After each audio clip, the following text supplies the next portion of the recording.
strong cup of coffee. Without the shakes. Jeff and Jeremy in the morning. 93.3 KZOZ FM San Luis Obispo. Rocks.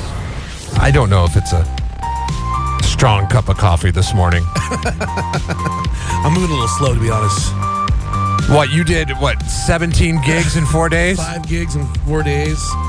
Yeah, it's a great weekend. I'm making money. It was a good time. Good crowds out this weekend, but it's a lot. I can hear my voice is starting to suffer a little bit. I feel like I've been gone for a year. I'm not kidding. I realized that 2 weeks of vacation with family in a minivan is about 10 days longer than it needs to be. How many miles on the road? Ooh, it's interesting that you asked because, now with onboard computers and everything. You see everything. It was awesome. As I rolled in, I got back from vacation at 7 o'clock. By the way, Matt filling in for Jeremy today. Good morning, everyone. And I'm back. Hey. For 2 weeks. And sorry about the best of mishap over while we were gone. I guess the same best ofs. Right? I listened 1 or 2 days. I'm like, it sounds familiar. But Sounds very, very familiar. Somebody's like, you were on the other day. I'm like, I was? Yeah. Continue to be on. I think you were on a lot, to be honest with you. I mean, yeah. It was good exposure. Good exposure for Matt Cross. Matt Cross music. Amazing exposure. Maybe that's why you had 17 gigs in 4 days. This guy's everywhere. You can hire him. I'm talking about this guy's music every day. So I rolled into town on, I got stuck in the gnarliest traffic jam on Friday night in San Jose. Ooh. So it was getting off the off work traffic. I forget what's the East Bay cutoff there. I don't know, 880, 680, something like that. Yeah. 580, something. One of the 80s. And getting on the 101, and you just see cars for miles. And I'm like, oh no. So I'm looking at Google, and Google actually tells me to get off near Cupertino and go back roads through Morgan Hill, through Gilroy, all the way, the Gavilan College or Gallivan College is? No. On the south end of Gilroy, right where the turnoff is to go to Hollister. Wow. Okay, so it put me on back roads. So I learned something about Morgan Hill and Gilroy. Actually, really nice place. If you're on the west side of the valley. Oh, no way. Yeah, because you're driving through these neighborhoods, and they're gorgeous homes. It's just big, huge mansions overlooking vineyards, and it routed me through this way. This is all Silicon Valley computer money, right? Well, exactly, because you think about it, and if you're gonna have a job there, or maybe even retire in that area, you can get that money, especially within the last. Get that property, especially within the last 10 years. Yeah, really, yeah, pretty cheap. And it's still relatively close. You're still only a 25, 30-minute drive. Depending on the day. Yeah, and Friday was not the day. And so I'm driving through all these back roads, but it's funny because we were in this neighborhood, and it reminded me of that neighborhood over by Bishop's Peak, where there's roads that you have to drive slow. There's big dips in the road, and then there's speed bumps also. Right. To get you to slow down. Google routed me that way. Screaming kids in the back. My wife is screaming at me, we're not supposed to be here. Google says it's 30 minutes faster to go this way. But Google says. So that was the exclamation point at the end of the end of a 3,000 mile trip. And I turned 70 hours drive time. Wow. Saturday morning when I took my daughter to ballet. Wow. 70 hours on the road. Wow. Driving behind the wheel. Right. That's a lot. 3,000. I got my oil changed 2,000 before I left. And I'm way overdue for an oil change right now. It's just ridiculous the amount of driving. That's a lot of family miles. Saw a RV and a semi-truck get in an accident on 97 in Eastern Oregon. That stopped traffic. It just totally I've never been cruising down a highway and then be pulling up on traffic and then been because there's no warning signs. It's it's 97 through Central Oregon. Right. So you're rolling along, you're going 80 miles an hour, and then there's a semi truck stopped in front of you, and you're slam on the brakes. You're what's going on? and everybody's stopping behind you, and it was a gnarly. Wow. I heard a lot of fires going on here. Yeah, there's fires. What else was going on?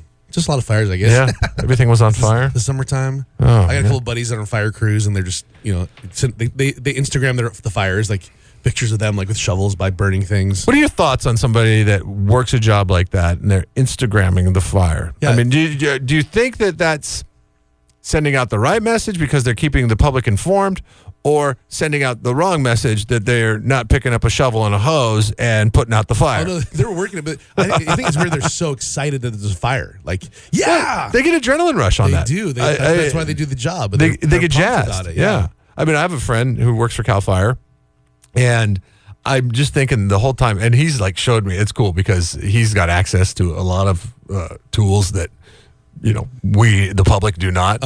So he's got like a special dedicated phone with all these like radar images and stuff like that. So one day he had a day off while a fire was taking place in northern San Luis Obispo County and southern Monterey County.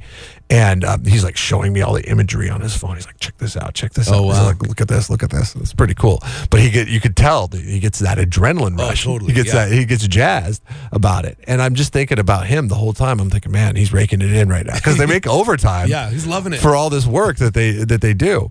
But when they're posting these pictures on Twitter, I know that they do it to inform the public, and it's cool to see it, because if they just gave us a report, like words, we'd be like, it'd be lost on us. 40% contained. Yeah, we don't live in a culture. It's not 1880. We don't rely on the written word anymore. We need pictures. We're not doing like graphs and math. It's 40% contained. Carry the one, and then there's some fire. I don't get it. So when they're taking the pictures and posting them, I'm like, oh wow, that's a cool picture. But then that second wave of consciousness kicks in, and I'm like, should they be taking a picture of this right now? They're trying to putting it out. Put your phone away. Let's get that 60% contained. That accident that we were rolling up on in the 97 in Oregon, we were behind the ambulance that was going to it, and we were driving along, and the ambulance that was going to it had its lights on, and it was driving 70 miles an hour. Okay. So there's no rush to get there. Like, if you have an ambulance with the lights on, you think they're going to drive as fast as they possibly can. Right. We could not pass it because it was an ambulance with lights on. Excuse me.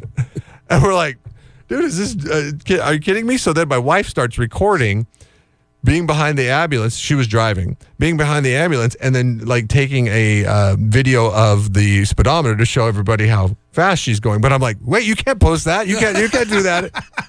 That's distracted driving. What if we rear in this ambulance? That's proof.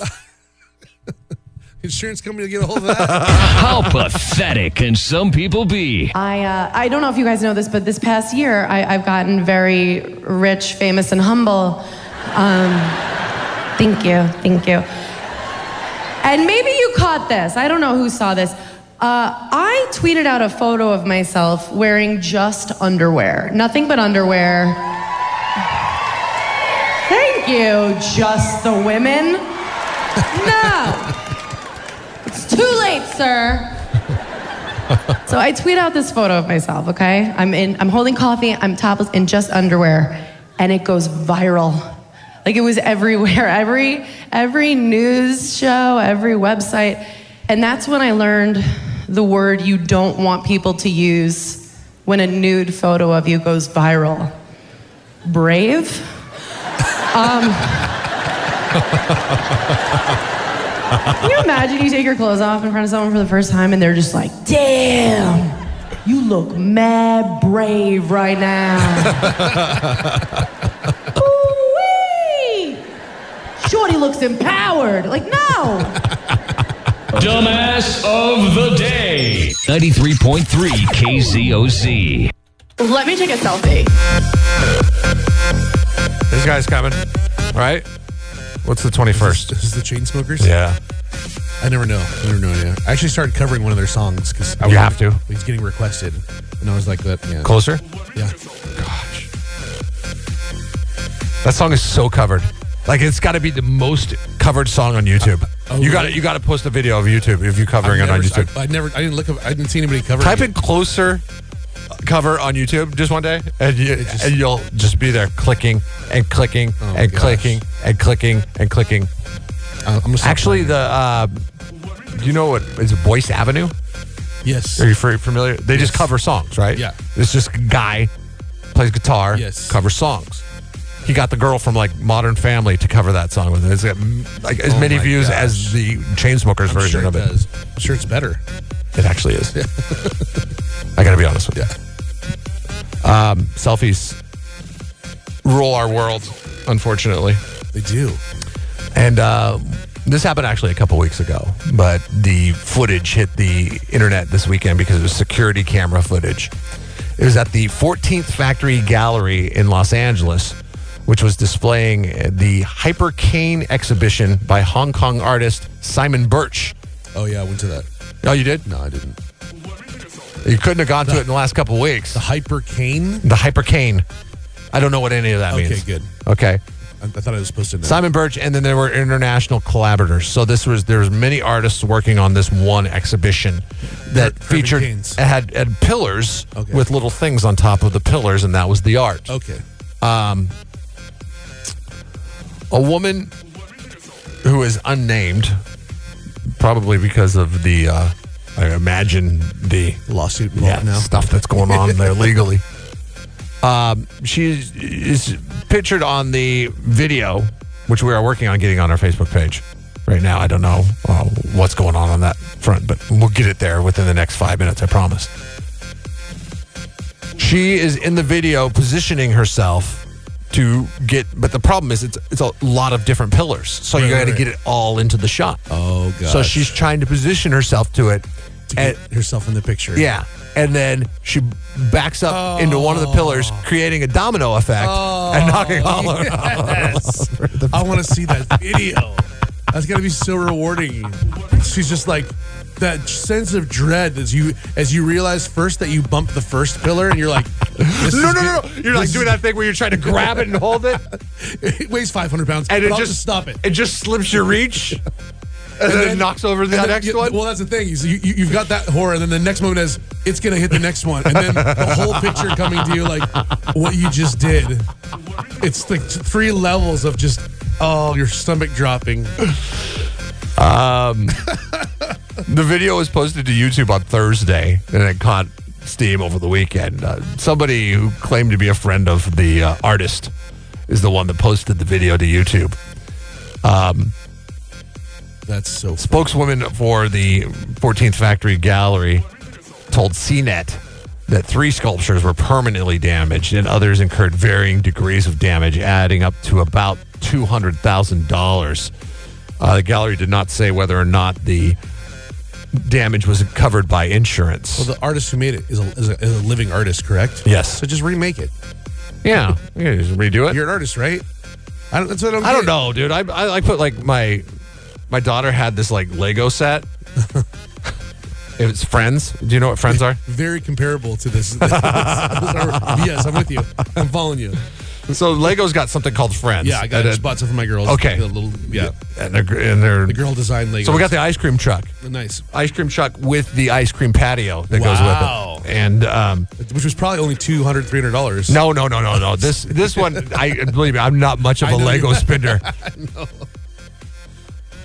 For this reason alone. You put the thing together and you're like, all right, look at that. Check it out. You got amazing. An ice cream truck to play with now with an ice cream patio. Make sure you keep it all in place. Within 30 seconds, the flowers are on top of the truck from the patio, and it's just mayhem. Just custom chopper. And you just throw your hands up and you walk away. And 3 years from now, she'll be taking a selfie with her.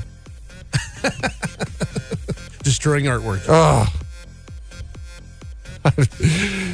Parents that put together those mega Lego sets, they have the utmost patience and time. Most of the time, it's a guy who is really into Legos, and it's his son. And it's like Star Wars. Yeah, and he's like, I've got a couple friends that are as into it, if not more than their kid. And for me, like, I bought those friends Legos. I'm like, maybe my girls will get, so I can get them into Legos because like they're like kind of into it. But I'm like, Daddy will help you build it. Like we'll play together. Oh, and it's kind of fun. It is fun. And the same thing with the last one. I taught my girls how to put it together themselves. They looked at the instructions. So that I put one together and they did the same thing. They tore it apart in half an hour. Then I got another one and I coached them in how to build it, and it's still put together because they're like, if somebody's like, I built that. That's my blood, sweat, and tears. Like I followed the instructions. Don't touch this. But the other one, Dad built it. I learn a lot from you because I'm like in your wake of parenting. Because your daughters are 2 years older to the day than my daughter. So now I know that, okay, I'm just going to have to crack the whip next time I get the Lego, or maybe get the instructions out for the Friends Lego and redo it because it needs to be redone like this art piece down at the 14th District Gallery. You had to coach them through how to build it themselves. Yeah. You know, so she could take some pride. Yeah. Be like, well, you don't want to ruin that. And then if they do, you're like, hey, you built it, whatever. Yeah. It's your artwork now. Again. Go ahead. Knock yourself out. Unfortunately for this woman, this like the $200,000 worth of damage, I don't know how much she's going to be on the hook for because of the whole there might be insured thing. And but the thing is, you will live on in infamy on the internet. This is not going to be erased. Yeah. Like everybody who saw this video that has any kind of stake in shaming people, which is a lot of people on the internet, a lot of entities on the internet. It's going to be on the different compilation videos. Yes. It'll be on that stupid show that's on at like 4 o'clock in the morning. What is that show? It's 4 o'clock in the morning, so nobody knows what I'm talking about. But it's like a show, there's like 4 people sitting around at a desk, and all they do is watch viral videos and comment on them all day long. That's the job to have, right there. I know. Come on. Yeah, because they're doing exactly what we're doing right now, right? But making a lot more money doing it. Or in my case, making money. Yeah. At all. This woman, this video is not going anywhere. No. She's forever going to be like the subject of one of like outside of the people that die while taking a selfie. Right. This is the biggest selfie fail. And you can't re-show the ones that die because you're like kind of laughing, but you're like they're dead. Oh yeah, exactly. Oh God, guy just fell off. No, he just fell off a cliff. He has parents. I'm still gonna laugh a little bit. Probably a family, right? Can't laugh at that. What I want to know is how they assess the artwork at $200,000. Is it because the material used is cost that much, or it's just like is there a set rate? Yeah, is it like when you go to the mechanics and it says we charge $85 an hour for labor? Right. Is there something like that when you go into the art studio that says okay, just so you know, don't take any selfies and knock this over like a bunch of dominoes because we charge $150 an hour for our work. It'll be. I don't know. That's like I want to be able to do a tax write-off for my songs when I play music because like every song I play is worth $5,000. That's what you're getting, a Matt Cross original tune straight to your ears that will never be performed again. Because it's my art, or it's actually somebody else's art. It's somebody else's art that I'm stealing, but I'm changing. I'm making it into my own money-making venture. Congratulations to the lady that created the domino effect at the 14th District Gallery or whatever it's called. Your Jeff and Jeremy's. Yeah, your Jeff and Jeremy's. Dumbass of the day. 93.3 KZOZ. Just posted the video of the chick. Did you get a chance to see it? Yeah. The lady that did the selfie. Yes, I did. And your thoughts? Oh, I loved watching the assistant who's like in charge of monitoring, like because normally you're working that art installation, you're not doing much. You're like, hey, please don't stand too close. Please no flash photography or whatever, And all of a sudden she knocks it over, and his face is like, "Good Lord, this wasn't in the training." What? And she's just kind of like, "Huh, whoops," and he's running back and forth, and he's like, "Oh." You just see the angst in his eyes.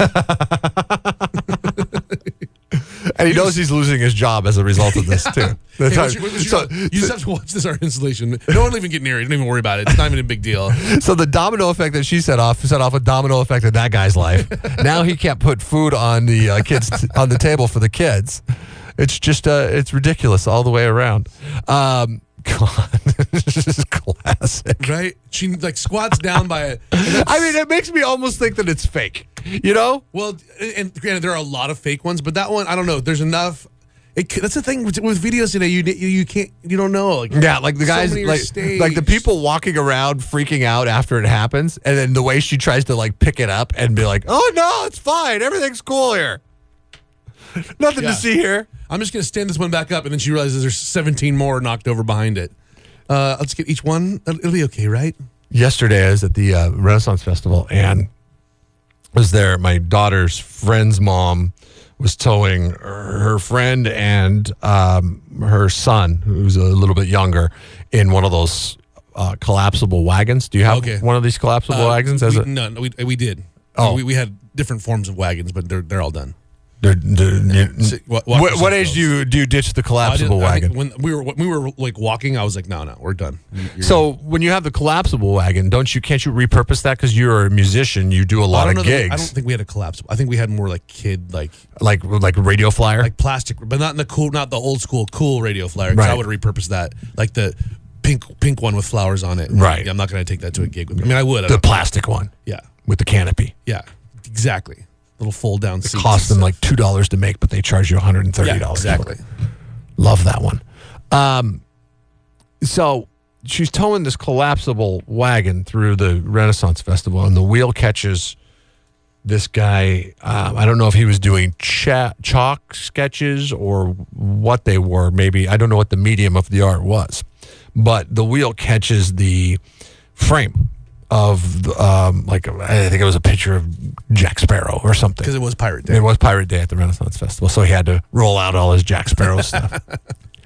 And the glass breaks in the frame as a result of this. And me, being the good friend that I am, I just look back and see that it's the people that I'm with, and I ditch them. I just walk. I just keep walking. I didn't do it. Get yourself out of this one. I do not want to be involved in that whatsoever. Come on, kids. Let's go over here. Check this out. I walk back later. I go, what happened back there? If they kick you out, I'll take the kids. Don't worry about it. Because I look back and I see money exchanging hands. I go, oh, did you end up buying a picture? And she said, no, I just paid the guy for his frame. And I'm like, oh, okay. What happened? And she told me what happened. I was like, oh, okay. We're walking back by, I don't know, 30 minutes later, and the same frame is out without glass in it, and the guy is trying to sell the picture inside. You got to make money. Right. He's got to sell that Jack Sparrow. But I want to call shenanigans on that. He can't eat the picture. I want to stand there and go, hey, where's your glass for this frame? Because he already got paid $10 for the frame. Double dip. Maybe that is total double dipping. Maybe he took $10 off. Maybe he did. This was $30. Now it's $20 because that lady bought your frame for you. Knock the glass out of it. You ever break anything inside of a store? Break it and buy it. You ever have to break and buy it? Not that I can remember, which doesn't mean much these days, but not to my knowledge. That does not really apply that often. The break and buy. I got offered to play this. It was like a limited edition. Like it was at a Guitar Center, I think, down in L.A. And this is a special Clapton guitar. It's like $25,000. And you can play them all. On the off chance that something happens, I trip and fall and break the neck on it. A lot of guitars, and first of all, no guitar is worth $25,000. I don't care what it is; it's not going to make you sound any better. Eric Clapton can play a beginner $200 guitar, and he'll rip it up. So it doesn't. Yeah, you guys got to go out and buy $8,000. I mean, you still suck. I mean, how much of the value of that guitar was the fact that Eric Clapton played it? When it was like, oh, it's got gold inlay and this and that. I'm like, I don't need gold in my guitar anyway. Yeah, I chose. And it was graced by the fingers of Eric Clapton. Exactly. So I think that adds some value to it too. A few of them out, and he touched each one, and he got $50,000 for the appearance. And, no, I don't think I've ever broken anything in store. Yesterday was the first time I've ever been a part of the "you break it, you buy it" policy. Yeah. And it's funny because I'm deathly afraid of going into certain places with my daughter. Oh yeah, like that store. I don't even know if it's there anymore. Downtown, where the gems, the rocks. Oh yeah. Is it still there? It's there? Yeah. Okay. Geodes you can buy in front. Yes, yeah. That place scares the hell out of me. And those rocks, my daughter's into collecting rocks lately. Mine. Okay. I got a rock tumbler. I'll tell you about that later. Is that polish the rocks? Yeah. I'll tell you. Don't do it. Don't. Keep going. Though. Is it a letdown? Yeah, keep going. The rock tumbler's no good? I'm definitely afraid of her going in because that place is like a mousetrap for kids. because they're like, ooh, cool, rocks, and geodes and crystals and all that stuff. And then you go into the store and everything's breakable inside the store. Right. So you're putting rocks right next to breakables on glass shelves. And it's like, and you're like, wait a minute, this is a bad idea. Let's not go in here. Just like Hans Gallery downtown. That place, one side, another one of my daughter's favorites. And on the one side, they've got toys. They've got little like kitschy toys, that kids can pick up and look at. And then right next to it, there's these little Dia de los Muertos statue, like dioramas that are like $280 a piece. Yes. And I look over, and my girls are like shaking them and playing. They're made out of paper mache, which is like. That's not a toy. I just played 5 gigs this weekend. I want to give them all my money. Artists put that together. Artists. We don't touch things that are made by artists. Sorry, that's just not the way it works. So the rock tumbler. Yeah. So my girls also I'm like, hey, what better way to encourage this geologic fascination by my girls? Right. To start collecting Embrace rocks, it. Collecting rocks at the beach. We'll polish them. Because you buy those things for they charge $5 for 4 of them or whatever. And I'm like, we can do our own thing. Well, it'll be awesome. So we get the rock tumbler. I order it off Amazon. I find the National Geographic rock tumbler. This has got to be good. National Geographic, $70. It's a little steep, but hey, yeah. we're gonna polish rocks all summer. It's gonna be a gold mine. We're gonna start. We'll give them to friends for birthday presents. So we got the little sand packets, and they give you a bunch of really cool rocks to start out with. Like they're really bad quality, so you're gonna see them get polished. Mm-hmm. They've got a collection of their own rocks they found at the beach and hiking. I'm like, we'll put them all together. This is great. Okay, this has got to be a couple day or two. We're gonna have some shiny rocks. Okay, there's 4 stages. You have your original course breakdown, your second one, third, then you get down to polishing them. Mm-hmm. I go, okay, first stage. Let's start that up. Okay, put the water in, add the rocks. Here's the sand. Okay, now put the tumbler on and let this set for 7 days. What? Step 1 is 7 days. So does the tumbler goes for 7 days? It's constantly. Just sitting there. Rocks. 7 days. That's phase 1. Before we get to shiny rocks. Phase 1 is no sleep for 7 days. It was in my pub, my man cave, which is right next to the kitchen, and we had to move it to the far side of the back garage, and I had to put camping gear in front of it because I didn't want to hear it anymore.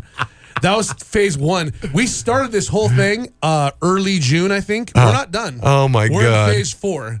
And I think this Saturday, my girls totally forgot about it. They don't even know it exists anymore. They don't care. It's more of a project for you at this point. It is, yeah. And it's because you want to see the end result. They wanted to skip the final polishing stage. I'm like, hell no, we're not. So I'm like, Dad, we're done with this. I'm 21 days into this process. You're going to have shiny rocks. So this Saturday, whether you like it or not. This Saturday, it's all our work pays off. Can I come over for the unveil? Oh, yeah. I'll bring some in. Because they're not my girls anymore. They're mine. Yeah, they are your rocks.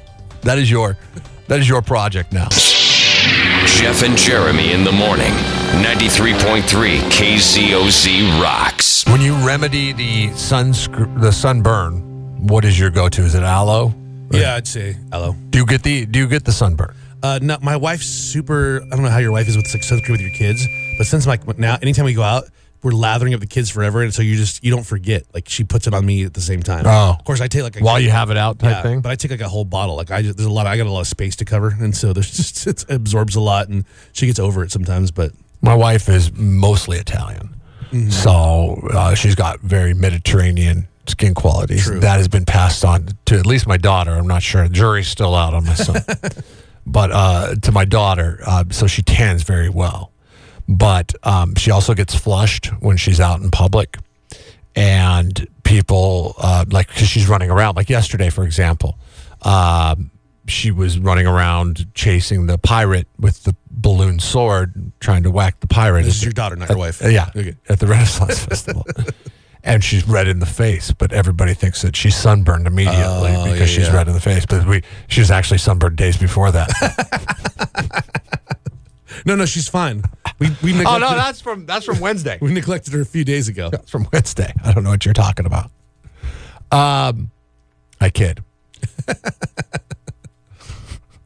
But somebody always has to come up to us and say something about it. Like yesterday, my son, he was in the stroller, but he had the lid over him. Right.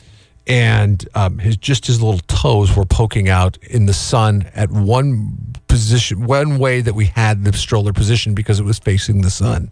And one of the workers at the Renaissance Festival comes over and goes, "Oh, can I see your baby?" I'm like, "Yeah, sure." I pull back the shade, and she's like, "Ooh, he's gonna get a sunburn today." I'm like, "Well, people keep coming up and asking to see him." Yeah. We kept the cover on top of him. He'd be just fine. And then my wife takes offense to it. Like, she gets mad. I love it when people like don't like accuse her of child abuse through not putting sunscreen on the kids. And she's like, "Well, he's got the cover on him. He's fine." And the lady goes, "Not on his legs." Who does that? And I just pushed the stroller away quickly because I know that this is going to escalate into something that I don't want to have any part in whatsoever. Who says that? Keep to yourself, lady. Not on his legs. Oh gosh. And everything is going to keep this hand from the side of your face. The reason why we bring this up is because it's the subject of the California Fresh Market poll question, KZOZ.com. Where do you stand on getting a tan? Where do you stand on getting a tan? I ask you, Matt Cross. Well, if I like getting a tan if I feel like I'm in prime shape. Uh-huh. But when I feel like I've been eating sandwiches and drinking beers for 2 months and not working out like I am right now, I'm not super excited to get out there under the sun. I see. So I think it depends on where I'm at self-confidence-wise. But you always look better with a tan, even if you're fat. So, I mean... That's true. When I was a big guy, I would make sure I went tanning. Because I would go to the booth. Oh, really? To get the tan. Well, because I lived in Pacific Northwest. There's no sun. You got 90 days of that stuff. You have to go get it somewhere. Yeah. But I would go there to catch up on my sleep and to look better because I was a fat guy. Yeah. Tan it. It does. It works. Where do you stand on getting a tan? Right now, 42% of people say that the farmer's tan is about all they get. And I noticed that as I gotten older. I'm still kind of there right now. Yeah, that's the way I go, too. It's not as bad as it can be normally. Like, you can get that straight line. Is that where you... Check this out. Yeah, but I mean, you're not... Like, yesterday I was out in the sun, and I'm not going to like walking around the Renaissance. A lot of weird stuff happens at the Renaissance Festival. True, but I didn't take your shirt off. I didn't see anybody looking like me walking around with a t-shirt off. Well, I mean, luckily your arms aren't super dark, so it's. I think it's worse when it's somewhat blends. Yeah. I think when you had like one summer I roofed houses up in Sacramento, and the owner's like, "Hey, you have to have a tank top on at all times. You can't ever take your shirt off." And so I put like 50 sunscreen on, but every day you're like in 110 degree heat for 8 hours on top of a roof, so you're even closer to the sun. So I was like my arms and shoulders were like the tannest I've ever been. Black, like my eyebrows bleached out blonde, my hair bleached out blonde because you're putting sunscreen on water all the time. It's a good look. So then we go to the pool or the lake on the weekend, take it off. It looked like I had it looked like I was wearing like a skin a white. It was horrible. It was people because it would be like literally I take it off, people like whoa! It was so dramatic. It looked like you painted my arms and my neck and everything else. It was. I mean, one part, there's part of me that had the best tan of my life, but I was like, we go on the weekend, I'm like, nah, I'm just keep my shirt on. That's cool. I'm not gonna get the water. I'm tired. I'm just cool wearing a tank top in the water guy. T-shirt in the water guy. Just move over like half an inch and you'd be like, good God. Jeff and Jeremy in the morning. Listen online at KZOZ.com. Do you know the story behind the most extraordinary artifact in rock and roll history? The most extraordinary artifact in rock and roll. I do not know the story. I would love to know what it is, what the artifact is. It's funny that you brought up that Eric Clapton guitar that was like a $25,000 guitar that you didn't want any part of. Yeah. Because you're afraid you're going to break it. Yes. If you break it, you buy it. You don't want to have to do with that. By the way, we're asking people on social media this morning if you've ever been in a situation in which you have broken it, so you had to buy it, and we want to know how much that set you back. But the Double Fantasy album that John Lennon signed for Mark David Chapman 5 hours before he was killed. Oh, wow. That is the most extraordinary artifact in rock and roll history. That does it. It's up for sale again. This is like the 5th time that it's been sold. It was found by a maintenance man at the apartment complex that John Lennon lived in, and it was on the ground in a planter nearby, and he turned it in to prosecutors for evidence because it was on there at the crime scene, and the prosecutors later returned it to the maintenance man. Oh, wow. As a way of saying thank you for providing us with the evidence, because obviously it was a John Lennon signed Double Fantasy album that was signed to Mark David Chapman, and the rest is history. Well, it's up for sale again. How much would you Guess it's for sale. Yeah. This is the most extraordinary artifact in rock and roll. Do you want to know how much it sold for last time it sold? No. Okay. I'm just going to go for right now. Okay. It's going for $150,000. No. Am I? You're way low. I'm way low. You're way low. Really? So back in 2010, when it last sold, it sold for, and keep in mind we were in a recession in 2010, Right. $850,000. Wow. Now somebody's probably, whoever's got it, is like, well, I gotta. Now, do you listen to that album when you pay $850,000? I mean, I guess you buy it. What do you do with it? I mean, what do you do with that? You put it in glass on your wall? I don't know. But it's changed hands I know. many times. It's been part of a crime scene. You think some rich musician would buy it and like put it in like the Rock and Roll Hall of Fame or a museum or something? Why doesn't the Rock and Roll Hall of Fame buy it? Because it's $850,000. Like, wait, they don't have that kind of money. The seller is asking for $1.5 million. $1.5 million For the most extraordinary artifact in rock and roll history. I'm a huge rock and roll fan. Music is my living in my life. If I had $1.5 million, that's not even on my top 100 list of things to buy. Yeah, I would have to say that that's pretty safe. Yeah. But if you had billions of dollars, Then I'd buy it, listen to it, and throw it in the trash, just set it on fire. I got money to blow. put it on YouTube. Say, yeah, this is the most extraordinary artifact in rock and roll history. I'm going to go play disc golf with it. What is the most extraordinary artifact in your history? You have lots of cool T-shirts. I have lots of cool T-shirts. That Apple T-shirt? That's pretty cool. But I can't really claim that. It's my father-in-law that held on to that. But he gave it to you, so it's yours now. Yeah. It's mine. Possession, 9/10. Yes, Law. yes. We all know how that works. I think 1983. It was like he got it from like the local computer store for buying. I mean, that might be worth some serious cash. You think? Yeah, because over the vacation, and I'm not. Maybe it was before I left for a vacation or something like that. I thought of you. There's a news story. I think it was because I think I was standing in my living room when I saw it. There was a news story about Apple had made some shoes for the first initial launch of the Macintosh in like 1984 when it came out, and it was just one pair of shoes that have the Apple logo on them, and they were like from the 80s, so they're like high tops, right. And they had a little Velcro strap across the front of it and said Apple on the Velcro strap. They were just a tchotchke, a promotional tchotchke. They were sold for $75,000. And that's not even to guarantee. I mean, they wouldn't even fit you. They were worn? I mean, were they well worn? I would imagine they were. They weren't well worn. I mean, they looked like they were in really good condition. Oh, okay. Like somebody probably knew at the time, okay. Yeah, I'm going to hold on to these. Hold on to these because this could be worth something one day. Because, I mean, they were perfectly white.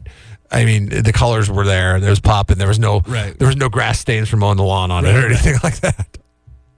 And they were selling for, they was the only pair known in existence, selling for $75,000. So that T-shirt that you have, let's start Googling Apple this. collectors are crazy. Yeah. I mean, Apple people are nuts. I almost gave it away, too, to the Mac Superstore. That could have saved them from going out of business. They're my neighbors, too. I felt real bad if I could. They still have a business in town, right? Don't they No? I mean, they're has other employment now, but yeah. Really? They had like a bunch of stores. They had a Colorado store. Yeah, I know. Monterey store. I know. It's a bummer. I actually liked going there. I loved going there. Because it wasn't the Apple store. And you didn't have to wait in line. Yeah. You could just walk in. They were super helpful. And you don't feel like you're walking into some kind of futuristic sci-fi thing going on there. Back to the Future. Like everybody wearing the same shirt and jeans and shoes. It's like, okay. Passing through the silver Am wall I in buying the a back. computer or am I joining a cult here? Jeff and Jeremy in the morning. 93.3 KZOZ rocks. Hey, we're back from vacation. That's what that's called right there. I don't know. That was just a moment to regroup your thoughts. You just heard Def Leppard's "Foolin'." It's 93.3 KZOZ, and we're talking about extraordinary artifacts. And actually, the reason why we're late coming back is because Matt was just telling me about a Disneyland artifact. Yes, that his family Right. What was it now? It was the ticket booklets from back in the day when you'd have to. That's what some people hear that. Oh, it's an e-ticket ride.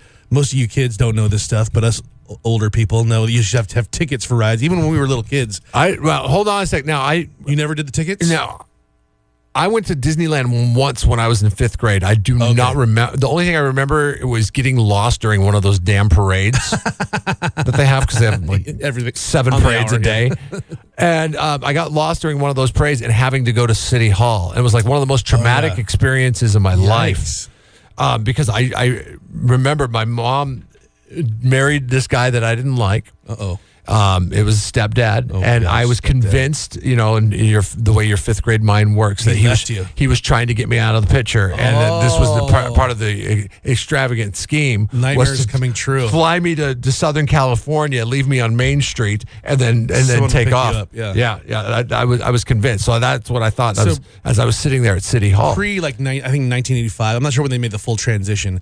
But they used to do tickets for rides. Mm-hmm. So you pay your entrance fee, kind of like the fair, and you get your little tickets, and you get like an A ticket is for like the tram, and the B ticket is for the carousel, and then the E ticket was like Matterhorn. So we had a bunch of intact booklets, and I gave it to my neighbor at eBay's a lot, and she did some favors for us. I said, hey, this is going to sit in my drawer for the rest of the time.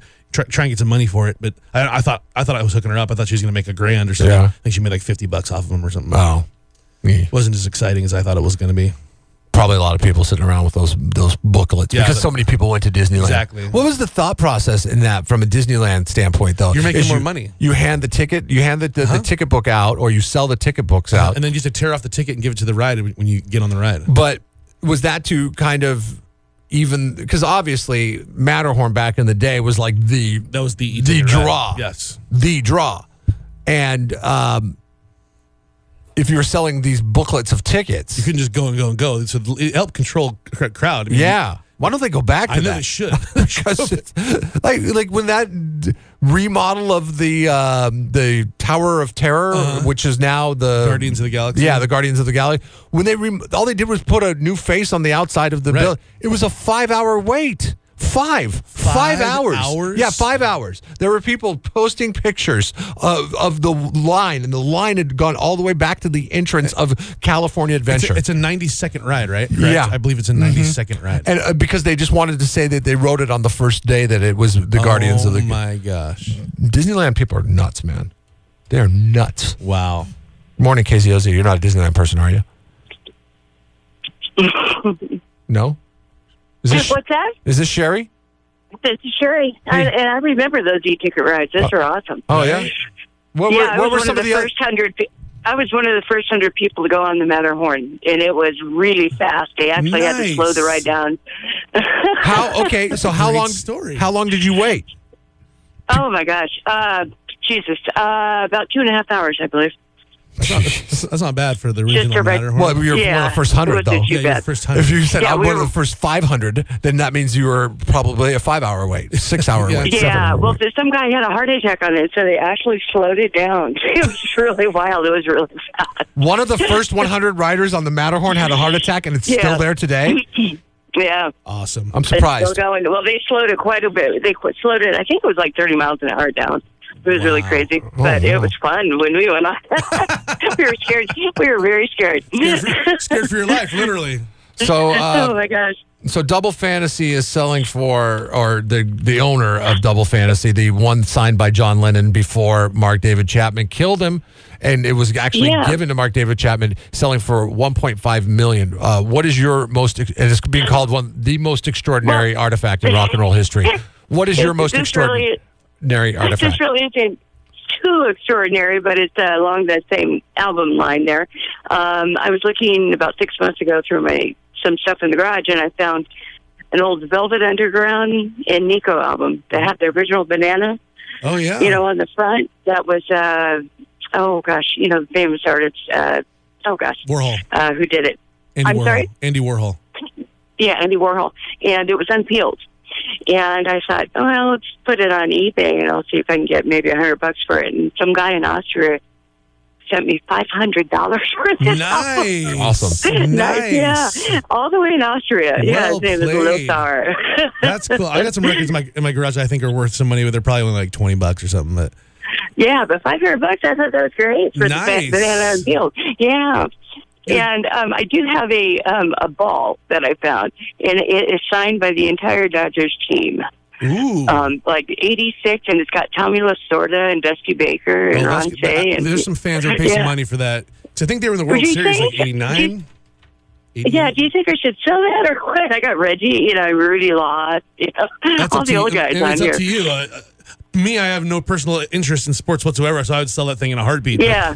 But, if you're a sports... Yeah, well, Dodgers are winning right now, 9-9. Yeah, the market's good. Yeah, hold me. Market's good. Sell it before they... There you go, sell the ball fast. Yeah. Definitely. That's great. Sell now. Thanks, guys. All right. Thank you. Have a good one. Sure. Yeah. 86 Dodgers ball. There it is for sale. Somewhere on the Central Coast. Dude, I bet you we could get some... Let's sell it forward. Let's Would you rather have the Apple t-shirt or the Dodgers ball? Oh, the Apple t-shirt. Really? By far. Even though the whole team signed. I don't care about You that. don't care about it. I mean... But do you care about Apple? Not really. But So, actually, like, why would you rather maybe have the Apple t-shirt? I know some avid Dodgers fans on the Central Coast that I would probably just give it to and make their day. Mm-hmm. So it'd be more fun to give it to somebody I know that's a huge fan than the Apple t-shirt that's just going to rot. It doesn't look that good on me anyway. So the Apple t-shirt, you've been doing some limited research into... I can't find a lookalike on the internet. So I've looked up Apple logos, or original Apple t-shirt, Apple Mac giveaway, original, everything. None of the shirts. Like I saw one guy, it kind of looked like it. He's like, yeah, I bought this in 1998. I'm like, whoa. They did like a reprint of it in the like late 90s. When they relaunched. That's going to kill you. Yeah, but that reprint's going to kill you. But this is the original from 15, 16 years before that. Yeah, from when it came out. It came out, yeah. But how do you authenticate that? If they did a If reprint. you look at it, you can tell. Like you look at you. So you're saying as a seller, Yeah. you would go to somebody and they're interested, and I call you up and I'm like, bring, because that's what your phone sounds like when you're calling me. I'd have to text you or return a text. I'm like, I'm interested in your Apple shirt, bro. And you're like, that's cool. Okay, so let's have this conversation, okay? Okay. Yeah, I hear you're selling an Apple original Macintosh launch t-shirt. Yeah. It's from original back in the day. My father-in-law got it when he bought the computer. You sure this is from the mid-'80s? Guaranteed. Guaranteed? Yeah. How can you guarantee that for me? He pitted that shirt out so long ago. It's beyond rotted in the pits. You can carbon date that. Does it have stains? No, it's not that bad. I'm just kidding. But Yeah. He was a t-shirt collector. The other one, I don't know if we still have it. There was another one they made, like some rogue it wasn't even made by Apple, and it had some graphic artist back in the day drew this picture of a mouse, and it was like because they were introducing the new mouse to control the Apple, and so it's like get the new Apple mouse, and it's like this like sporty like mouse rat kind of like put his thumbs up in the air, and it's like Macintosh or whatever. And I was like that looked pretty cool too, but it was like the one off. It wasn't even like marketed by them. It's so funny how Apple tried to make computers cool in the 80s, because you remember computers in the 80s. I mean, you were a dork if you were anywhere near a computer, Right? Unless you were playing Pitfall on a Commodore 64 or a 128. And if you had one, you didn't know what to do with a computer anyway. Right. Like I had a Commodore 128. I think we hooked it up to a TV that we had. And I had no idea is this a computer? My uncle's like, oh, yeah.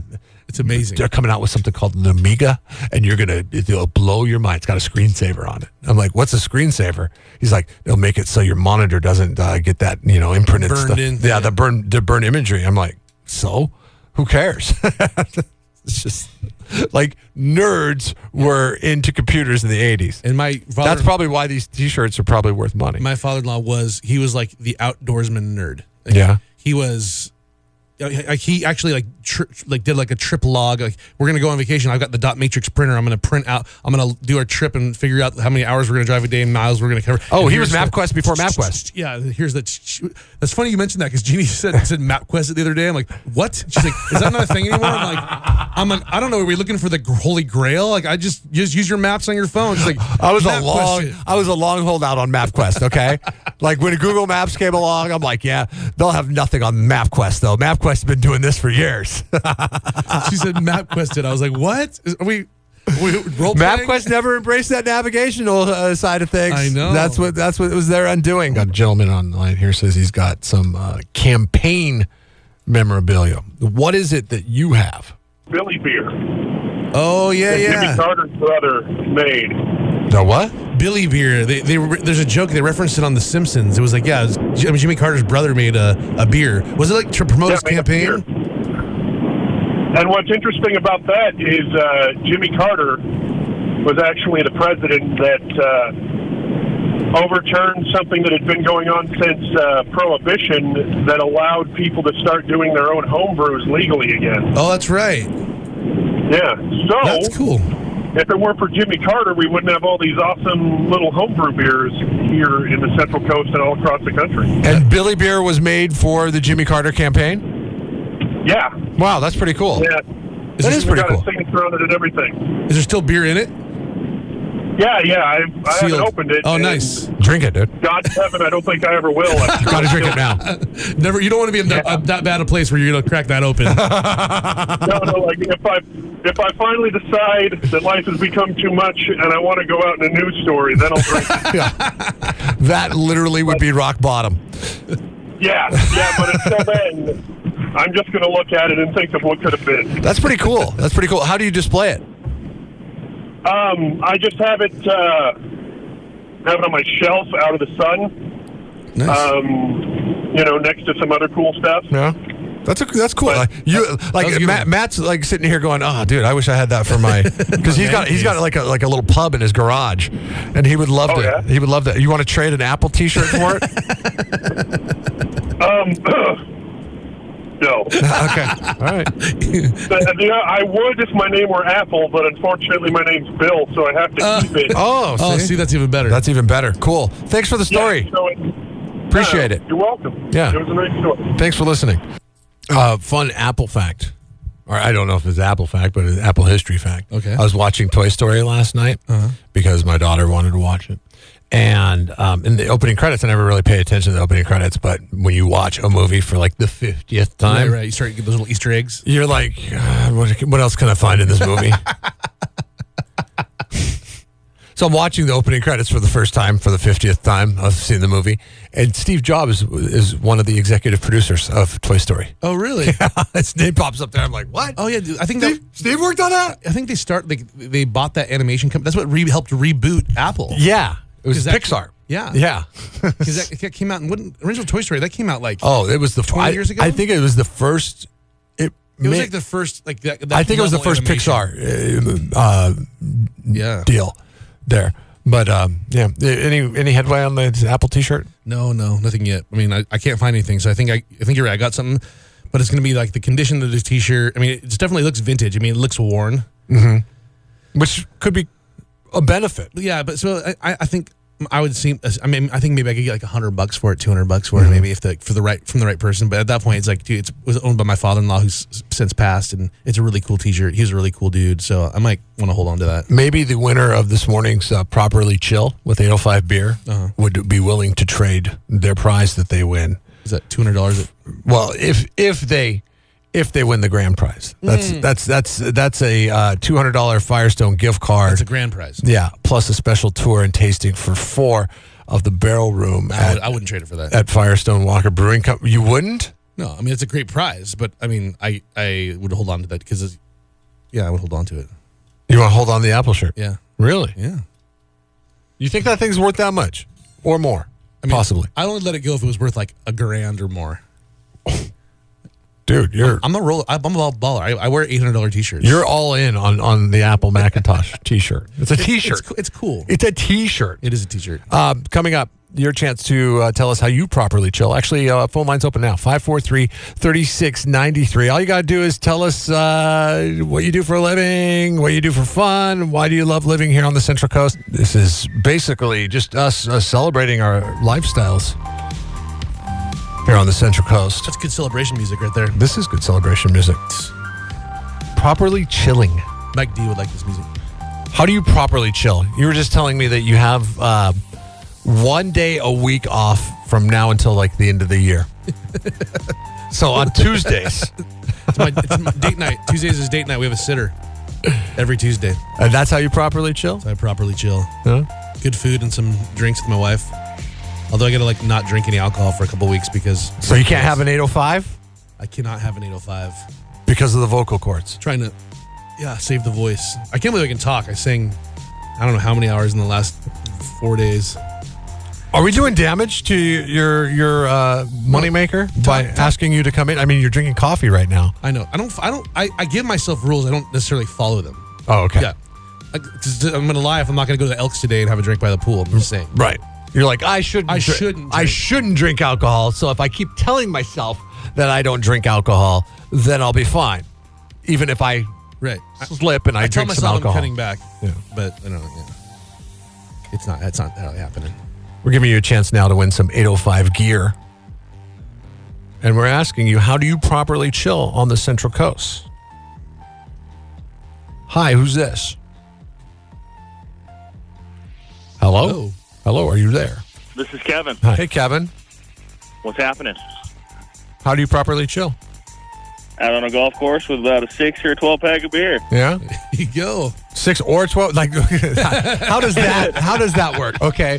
It all depends on how I feel that day. Okay. And what if I have a ride home or not. I properly chill with an Uber ride after 18 holes and 12 beers. Right. Okay. Excellent. Right. Have you ever done the thing where you do beer hole? I've never played golf. Oh, really? Unintentionally. Beer a hole is fine for the first 5 holes, and then after that, it really starts hitting you.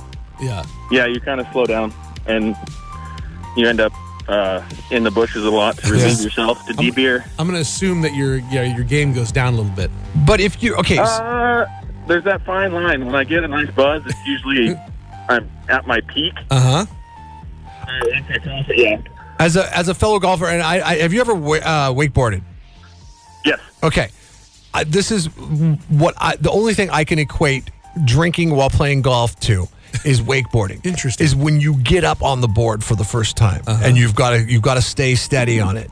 But then you know you're going to eat it if you keep going. That's that fall off is going to come. It's happening. In order to strike that balance of good buzz and good golf, the entire 18, that is something that is that's like an 8-second ride in a rodeo. It's an art form. Yeah, it's an art form. And to be able to maintain it. Yeah, I'm mixing metaphors here, but I'm glad that's how you properly chill, Kevin.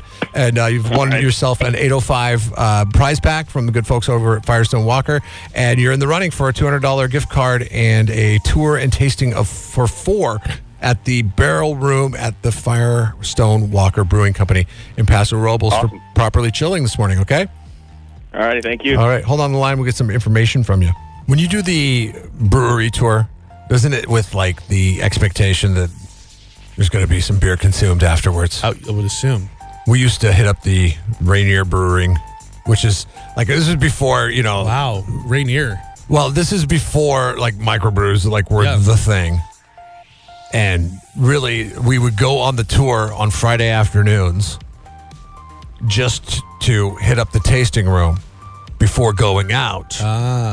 Because do you have to go on the tour to go to the tasting room? Yes. And they would give you samples, and sometimes they would be depending on who was working the tasting room. Right. Sometimes if it was a college girl that was just there because she was good looking and this was the job that she had, kind of like the cart girl on a golf course, and so she would give you lots of pours because she didn't care, right? If it was the manager, he would be staunch. You get to taste 2 beers and you get 4-ounce tastes, and that's it. Get out. So you kind of work the room, and then since it was a mega brewery, we would go to there would be 6 different options to choose from in the tasting room. And Rainier Beer had that many options? Oh yeah. Oh really? Oh God, yeah. I mean, the wheels fell off the Rainier beer cart a long time ago, and then they decided to circle the wagons and just go with the OG. Although when I was up there a couple weeks ago, it was awesome. Oh yeah, they have a Pale Mountain Ale, which is a not bad beer. It's their dipping the toe into the world of microbrewing for Rainier. And somebody handed it to me. And I was like, yeah, this is going to be a joke. Yeah. And I ended up sucking down 5 of them. Wow. And they come in 16-ounce bottles in a 6-pack, which is a bonus because you're getting 4 ounces more. Yeah. And I was like, wow, that's not bad. But anyways, I digress. Interesting. I digress there. But they used to have ale. They used to have red. They used to have ice. They used to have ice. That was yes, the Rainier Ice. Rainier Ice would kill you. Yeah. Too. They had. Did I say? I said ale. Mm-hmm. The ale was the green. The Rainier Red was the red one. But they had the ice was blue. The OG was the regular white, gold, red can. And I can't remember. There was another Rainier beer that they had. Oh, Draft. Rainier Draft. Oh. God, this is so good. Rainier Draft. I forget those beers, man. Oh. Do you ever go to the Red Hook Brewery up there? That guy that called in, all the time. I used to go to the Red Hook Brewery. It has changed. Oh, yeah. I mean, back in the day, I remember we'd pay $1 to go on the tour. Mm-hmm. They give you a half pint glass to taste with. They pour beer the whole tour. Yes. And then you go to the end and you could try them again. Yeah. For $1. Yeah.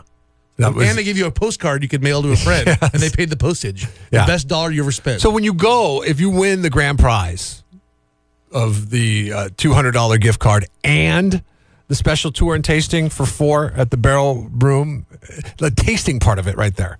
I mean, just know that when you go on that tour, block out the rest of your evening. Yeah. You're going to have beers on, then you're going to want to go revisit some of those beers back in the restaurant. Yeah. And now you're in Buellton, and you got to get a hotel if you don't have one already. And you're touring.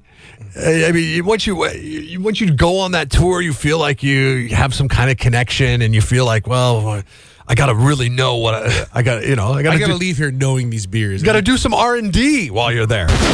Jeff and Jeremy in the morning. Listen online at kzoz.com. Have you delved into? Well, I guess being around the office, I'm sure if you want. Oh wait, you're opening for Kid Rock. I'm opening for Kid Rock. Well, you don't even need to post a video on Facebook. Right. Now, disclaimer on this one. You're like opening for Kid Rock. But I am playing before Kid Rock within 200 yards of where he'll be playing when he plays. So technically, I'm opening for Kid Rock. In reality, I'm playing the bar as you enter the fair, and we'll be taking requests and stuff. But there could be that rare online YouTube moment where Kid Rock's pre-gaming somewhere. He's like, I'm going to go check out the fair. I want to get a corn dog. And look at those guys Probably playing. Won't happen. Look at those guys playing guitar over there. They're amazing. We should do like a three-person jam in my show. I should have the Guitar Circus play. Actually, it's not outside the realm of because I was at Stagecoach years ago, and Kid Rock was playing at Stagecoach, and he was not the headliner. I forget who was. But it was like one of the country guys, like Brad Paisley or something like that. But Kid Rock came on before him. So afterwards, after the final show, we got moved out through the trailer area because they were trying to get people out. And somehow we ended up backstage where like all the artists stay in their trailers. Uh-huh. And he was just jamming in front of like 40 girls. They're all girls. Of course they were. Yeah, because it was Kid Rock. Yeah. So like, why would you play to a dude?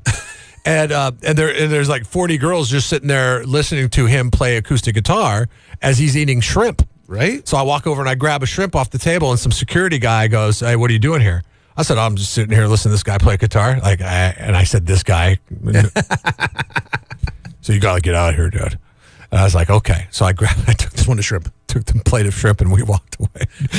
Jeremy was with me. That's awesome. It was pretty classy or classless. He seems the kind of guy that would like. Yeah. He would roll out and like, I'm gonna check out these guys that are playing guitar. Let's see what's shaking at the fair. Yeah, he's kind of seems like a pretty down to earth dude. That maybe he'll come out.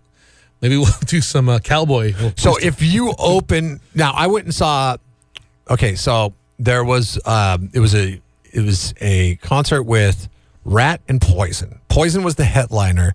Rat was the opener. And they combined to make Rat Poison. Yes, exactly. That was the whole gimmick. I love it. Then there was a band that came on before them, which I saw the guy do probably the grossest thing I've ever seen take place on stage. The name of the band was Veins of Jenna. Veins of Jenna. And they have a very glam rock, hard edge, like Rat, like Guns N' Roses kind of. They were like modern day Guns N' Roses, and this was This is 8-9 years ago. Okay. At the Salinas Rodeo Grounds. Okay, this is where this concert took place. It's getting better. The story's just getting better. Veins of Jenna, the lead singer for Veins of Jenna, ran out onto stage, and he's a short guy, kind of like Axl Rose. I mean, he looked like basically Axl Rose. Short guy comes running out on the stage. He's like, yeah. And then he hawks a loogie, spits it up in the air, and does the old Breakfast Club, catches it in his mouth. That's disgusting. I was like, dude, it's like, this guy's here for business. This guy is here to do some work, because that's the first impression he wants everybody to have of him. That's why I just walk away. That he's John Bender. But the reason why I bring this up is because we got up there way too early. We left thinking that there would be traffic. There was no traffic. So we rolled up. You were there for the opening band. We were there not only for Veins of Jenna, but we were there for the opener. Oh, wow. So before Matt they Cross. even let people... Yes. The glam rock equivalent of Matt Cross. So before they even let people into the main arena area, there was a little, like a drum riser out in the parking lot. Okay, that's what I'd play. That had a band on it, and this band was totally glam rock. Like they made Motley Crue and look hard. Okay, Nice. I mean like these girls were hot, but they were guys. Yeah. And they were called Dirty Penny. Dirty Penny. And they hailed from Santa Cruz. Okay. And they were glam rock from, look them up. I think they're still on the circuit. Oh, yeah? Yeah. And Dirty Penny was out there, and we were one of maybe 15 people standing there watching Dirty Penny. Just standing there with just blank looks. Me and my girlfriend, who's now my wife, we were just standing there looking at them going, God, what have we gotten ourselves into? And then Veins of Jenna guy, and then all that stuff. The cool thing about that show was Bret Michaels and Ricky Rocket and CeCe DeVille. And you're a fan here. I'm forgetting somebody, though. Ricky Rocket, Bret Michaels, CeCe. And who's the drummer? DeVille. And their drummer. I'm forgetting. I can't remember. Isn't Ricky Rocket the drummer? No, I think he's the bass player. Is he? Yeah. Okay, who is the anyways. I don't know. Anyways, they all stuck around, like, you know, when the band is done Yes. and the house lights come on. Like, after the house lights came on, after they did the encore. Yeah, and there's other music's playing. It's just like, you know, everybody leave music. Yeah. They come walking back out on stage and they start signing autographs. That's pretty cool. I was like, whoa, that made me respect Poison hugely. So who knows? Maybe it'll happen. Maybe Kid Rock will come out and he'll be like, hey, what do you guys think about coming up and playing with us on stage? How would you embrace that if that takes place? Like, would you be nervous? Oh, yeah. But why? Because it's a band you've never played with before. Like, you don't know what they're going to do. They don't know how you play. You don't you have a drummer you've never played with before. They're all probably studio quality musicians. We make it very well known that you are a cover artist. You don't have any original work that you do. No original work. Have you ever written a song? Not really. What does not really mean? That means there must be a song there somewhere. I wrote a song for my wife called Oregon back in the day, and it was... Could you perform Oregon? No, I don't remember it because it was so bad. I don't know if you realize, but it's hard to write more words with Oregon. That was my dilemma in the song, and I think the chorus just went, Oregon, Oregon, Oregon. I think that was the chorus. I gotta get my hands on the lyrics to Oregon. No, there's a record. I mean, there's a recording. But there's different ways you could say it. Oregon, right? But I was going with Oregon because when you live there, it was Oregon. I recorded a song that a friend. It wasn't my song, but it was an original, and it was really bad too. There's a copy of that. So you're better off. Your comfort zone is doing other people's songs. Do you do any Kid Rock songs? Do you have any Kid Picture? Rock? I do Picture once in a while, which is kind of tough because it's a duet with another girl. So I do both parts and they just fake it. You do falsetto? No. I just sing it in my regular voices from the girl's perspective. People like that more. They do? Yeah. I do all kinds of female songs. I do Jolene by Dolly Parton. It's all about having someone steal your man. I sang it yesterday and People Do you get do the the giggles. White Stripes version of it though? Yeah, yeah. Oh, you Yeah. so it's like stripped down and Yeah. that's a pretty badass version. Yeah. No, I'm trying to sound like Dolly Parton, believe it or not. Jolene. Yeah. I do like Girls Just Want to Have Fun, and I do some Madonna songs, and so people they think it's so. Oh my gosh, he's doing a girl's song. That's so funny. Well, if this does happen and you are invited up onto the stage while we're sitting here dreaming When it happens. about this at the Kid Rock concert, because he just happens to be drinking a tall boy out at the He does a bunch of cover songs Kid Rock does. Yeah. He does. So there's appreciation all You guys- summer long. I tried to jump in on an all summer long with him. Yeah. You'll be closer than the winner of the front row tickets. Okay. If I was on stage. If you're on stage. Yes, true. But you would be the only one that would be closer. You could win front row tickets by posting a video of you listening to KZOZ on your Facebook page. You tag the 93.3 KZOZ Facebook page and hashtag KZOZ all summer long. Now, that's all ran together. Like, It's a lot. any good hashtag is. You'll be listening on Facebook or online, Singing along. singing along. It has to be a Kid Rock song. No, it doesn't have to be Kid Rock song. Okay. And a lot of people have questions about that. Okay. But Any this song. is one thing that we learned. Was out at Kennedy Club Fitness on Saturday, and some people were coming up and they're doing videos. And we would go look for their video after they've done them and they're not there. You have to set the options to public on your video. So if you're a public very video. private Facebook person and your default goes to private, you're the only one that has it. We can't see the video. Gotcha. So you got to set the settings to public. That's hashtag KZOZ all summer long. Public, or you won't be able to see it. All videos must be posted by 8 a.m. this Friday, because we're going to be drawing the winner before 10 o'clock on Friday morning. So once again, that is hashtag KZOZ all summer long, ran together on your Facebook page. Set those privacy settings to public, so we'll be able to public see video. it. And I was in one. Thank God the woman had it set it to private, so nobody can see it. It's nice. Oh, I'm bummed I missed it. Yeah. And she's probably bummed that she's not going to win those front row tickets. Were you singing in it? Yeah, I did. I sang a Bon Jovi song. Oh gosh, I'm sure it was My favorite. Which one? Oh, my least favorite Bon Jovi, Runaway. Oh yeah. Which I don't know how John Bon does it at the end of that song when he's... Oh, he doesn't sing anything anymore, dude. He has backup singers. If you ever see him live now, everything he does is like he just goes like puts the mic out to the audience. And Oh, really? He doesn't sing any of the high parts at all. He's mailing it in, huh? My girls, That's not very Jersey. I don't know how my girls put this together on their own. They didn't ask me about it, but now whenever we're on a trip, that my daughter will go, "Hey, Dad, are we halfway there yet?" And I go, "Yeah." She goes, "Oh, we're halfway." I'm like, "You are the coolest kid ever. You came up with that on your own." But like, I was like, "Why do you want to know if we're halfway?" Like just like how long? Get your girls. They could be sitting in front rows to see Dad at a Kid Rock concert. Halfway. I know. Get them listening. I love- have them posted on your wife's Facebook page. I love the rumors that are going to get started now. Like Matt Cross is opening for Kid Rock. Are you serious? Good How job, do you pull bro. that off? Good job, bro. Yeah, I am opening for Kid Rock. I'll be at the Mid-State Fair July 23rd at the, I forget the name of the bar, but right as you walk in the bar, right there at the front, I'll be taking your requests. Jeff and Jeremy in the morning. 93.3 KZOZ rocks. Earlier when we were talking about the whole album, doesn't that sit a little off? Like we were talking about Eric Clapton. Yes. and the guitar that you Was offered to play. Yeah, you said, somebody said this guitar is gold inlays, $25,000 guitar. Eric Clapton's played it before, and I asked you, if Eric Clapton had not played that guitar, would it be worth $25,000? I don't know.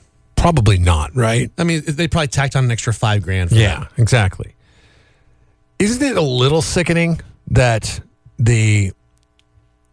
what is being dubbed, I guess, as the most extraordinary artifact in rock and roll history is only the most extraordinary artifact in rock and roll history because it was signed by John Lennon the day he died to the guy that killed him. It's pretty. I mean, it makes it extraordinary. Yeah, it is. But isn't it kind of also sick Yeah. And Macabre. Yeah.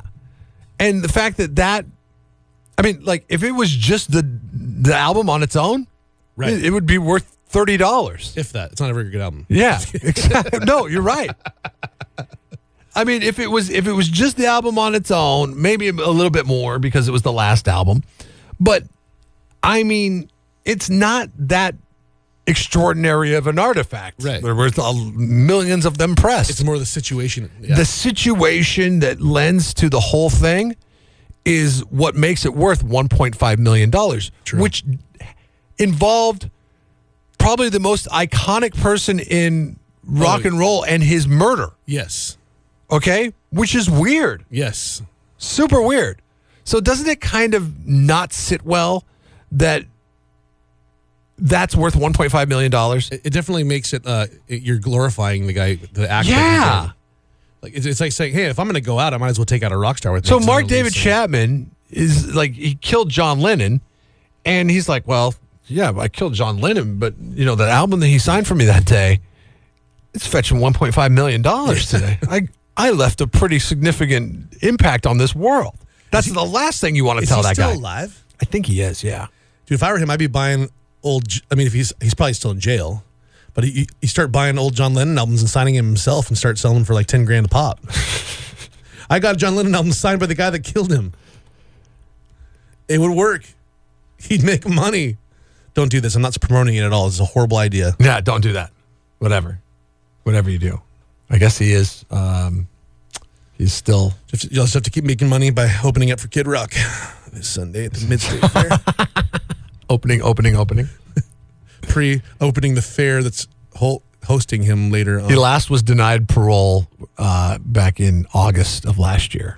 This happened in 1980, I believe. Yes. Wow. December 8th, 37 years in jail, and you're like, no, you might still be. We're not going to let you out. Well, should he ever? How old is he? Should he ever be let out? He was born in 55, so 60. He's 62, I believe. 62? Yeah. Yeah, 62 years of age. I'm good at math. Not really.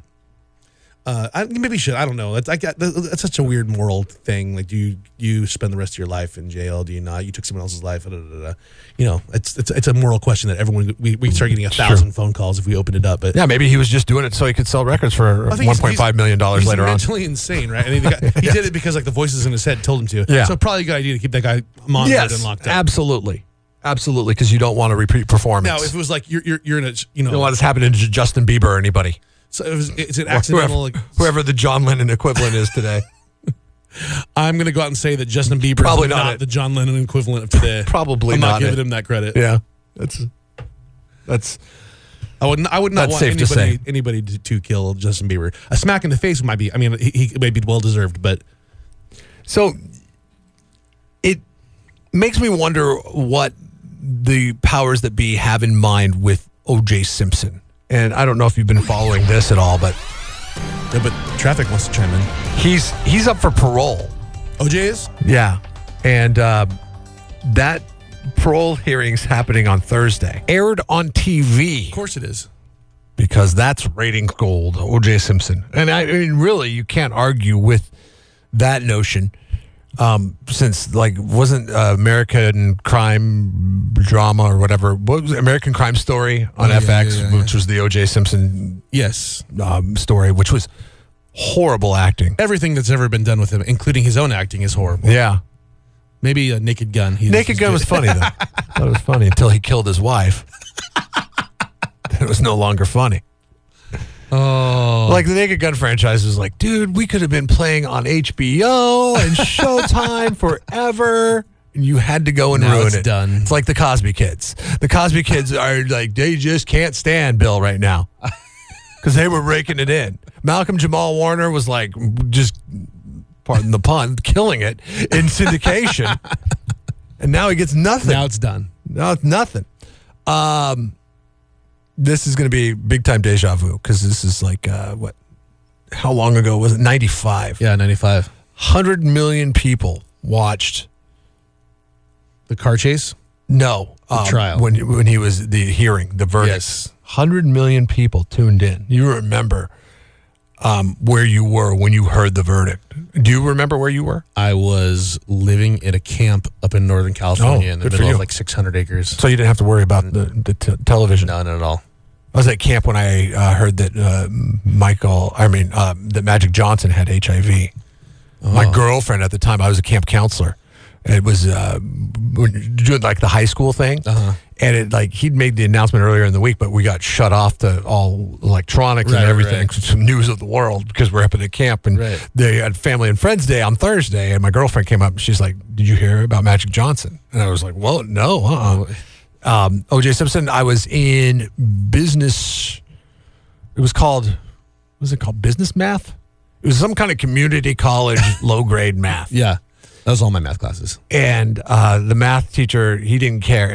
He's like, we're not doing math today. We're watching this. Because it was community college. So he turned on the TV and we watched the verdict. Just the way it was. You all get your AA. Just watch. Just relax. Yeah, exactly. We're going to give everybody a passing grade anyways. It's community college. Just go ahead and watch this OJ Simpson trial. So I remember where I was when the verdict went down. And now the parole hearing is going to take place at 1 o'clock Eastern time. So that will be 10 o'clock our time, right after the show on Thursday. Must-see TV. ESPN's going to cover it, and other networks will be covering it live too. Because, as we mentioned earlier, it is ratings gold. Now, yeah, for sure. We ask you the question. I'm going to ask you the question first, Matt, since it's a official California Fresh KZOZ.com poll question. And I'm a resident sports expert. Well, you don't really need to care about sports because this has nothing to do with OJ Simpson's sports acumen. I think most of America roots for him not to get paroled. Oh, yeah. So everybody's got a rooting interest in this, in what's going to go down on Thursday. Now, experts, and including his own legal team, say that he will make parole. He will make parole. Well, he said they say that in Nevada, his behavior and the crime he got busted for isn't that big a deal. People have to remember he's not being paroled for killing his wife because he wasn't convicted of that crime, even though he did it. He's paying the price for another crime. So I think people want to see him continue to pay a price. Because didn't he write a book too? Like, well, if I did do it, this is how I would have done it. Yeah, basically saying, F you. Yeah. I didn't do it, but if I did. Mm-hmm.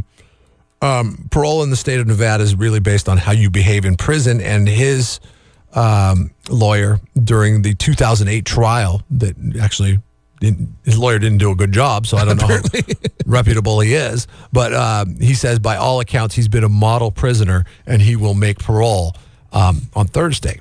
So we're asking you, just simply, are you going to watch it?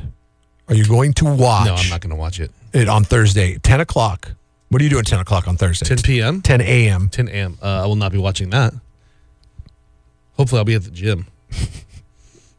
I've been going this Well, they have TVs at the gym. Yeah, I don't watch them. You get on the treadmill, you get on the elliptical, you plug into the... When I'm elliptical, I watch shows on my phone. Just tune out. Okay. I'm rewatching True Blood right now. That's more interesting to me. So you say no, you don't want to give a murderer any more attention. No, I just don't care. What if it's convenient? If the ESPN is on the TV that's in front of the elliptical I'm on, I will look up at it and check out what's going on. Because that's one of the options too. Maybe if it's convenient, and yes, it's still fascinating. Guarantee the people are now. There's gonna be some people out there that make a day of it, and they're gonna go be at McCarthy's or whatever, and ask them to do some drinking game or something. Every time he says OJ, or every time he says, forgive me. It is Thursday. I mean, early start to your weekend. Everyone's looking for a reason to drink. What happens if OJ Simpson gets out? Nothing. Of jail. You won't hear about it until he commits another crime. You won't hear about him again. I don't know. I think people will be on him like white on rice. I mean, they're just going to be because I think the media has missed OJ Simpson being in jail. Really, the best thing that could have happened to OJ Simpson's career probably would have been going to jail. Yeah. I saw this story and I thought of you. Okay. There's a guy in Alberta. If you had the land, this is something you would totally do. Okay. He built a 300,000-gallon swimming pool in his backyard. Rad. Basically, his brother owns a construction company, so he had access to a backhoe. So he just dug it himself. So he just dug it himself and put like